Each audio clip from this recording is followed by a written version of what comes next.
Hi, welcome back to Evolving Mail. Today I've got my third phone mount solution here. It's the Bulletproof mounting solutions. You can get it at bulletproofmountingsolutions.com. I got mine on Amazon.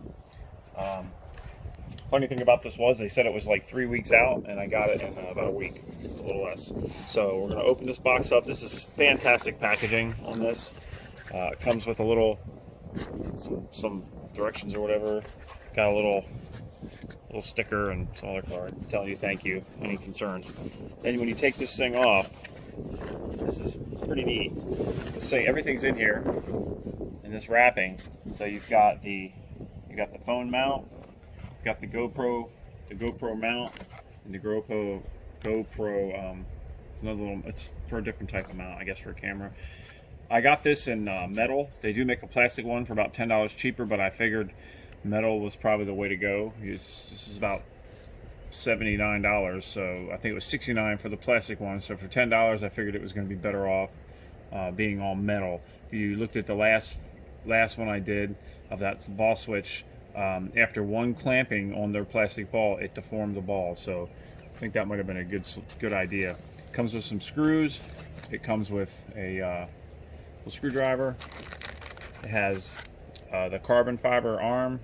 It's pretty neat. It's got this little look to it, and it has a bullet, which is pretty interesting. So so the bullet apparently is just, you know, a little marketing. Pretty neat looking, and it's a bottle opener, so you can drink and drive. No, that's not their purpose, but it's pretty neat. I think that's a pretty neat touch. I like when a company does a little extra something. What were these? Because we couldn't see them for your big fat hand. Big fat hands in the way. Thanks, camera girl. So this is the GoPro mount.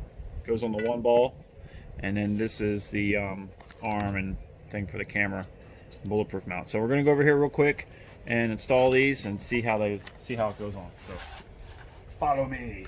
If you want to go around the other side, babe, that'd probably be best.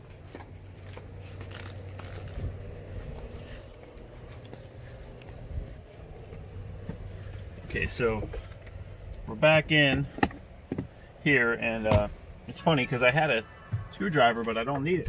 I was just looking for it, and I was like, oh yeah, I have a screwdriver already. So we're going to take this piece off, and I think if I want to reuse this piece, I think I'm going to wind up having to cut it down, which I'm probably okay with if this is going to be a long-term thing if I keep it. So let's stick that over to the side. So it looks like this goes right in, just like all the other ones.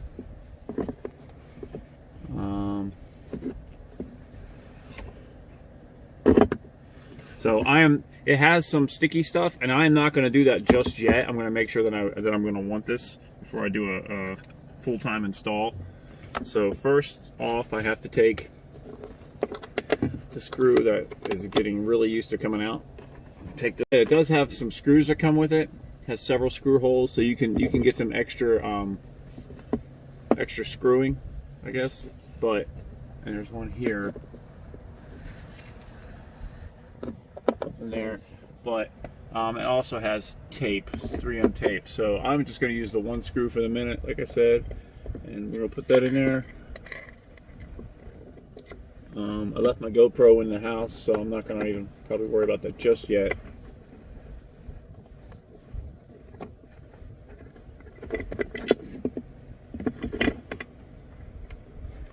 This one's always a pain because you can't see up in here. So tighten that down. And already, if you looked at that ball switch video, look, there's no movement. It's pretty rock solid. So take their arm. These are not a 1-inch ball. It looks to be like smaller, maybe 3/4 ball or somewhere around there. So it's probably not going to work with a RAM mount. Turn that on the other side. So I got that in there. Loosen up the top one. We're going to take our phone mount, put it right about there, and I'm going to put this to the top so it's out of the camera view. Because one of the reasons you've been paying attention, one of the reasons I bought this was to hold it for the camera. I use my Android Auto and stuff for navigation, plus I got navigation built in, but I want to be able to hold the phone in landscape mode and or the other way if I'm going to TikTok or something, but that's good for that. And then we have the GoPro mount. Just loosen this up and put this on. I have to go in and get the GoPro here later. I'm just going to put this on real quick for now, and then I will take it for a little tour in a little bit. So already there's a big difference between this and the other one that I did, the vol switch, is that everything's at the driver's fingertips. They do make a right side mount for the passenger, so the passenger can have their own if you need that much mounting. I find that my passenger's generally on their phone when we're driving, so she doesn't really need a whole lot. So the other one was really bouncing a lot, and I don't know if this one's going to do the same. I don't have it cranked all the way down yet, but so I think it may bounce a little bit. This may be the nature of the beast. I guess I could always support it a little differently or something like that, but we'll take it for a look, take it for a ride, and see how she does. So stay tuned, and I'll be right back. Thanks. So driving down the road, I don't know, I have to compare it. There is a little shake in this. I'm also not going very fast just yet. And I mean, there's only so much you can really do when you got something mounted to the vehicle. It's going to shake. I feel like it shakes a little bit less than the other one, but I don't think it's too bad. So far, I really like the mount. We'll have to give it a little bit more try and see. Okay, so just a test. I'm going about 45 miles an hour, and I've got the GoPro and my iPhone on here. The iPhone's actually bouncing quite a bit. I might be bouncing more than that other one, although I do like this one better. The GoPro looks perfectly fine.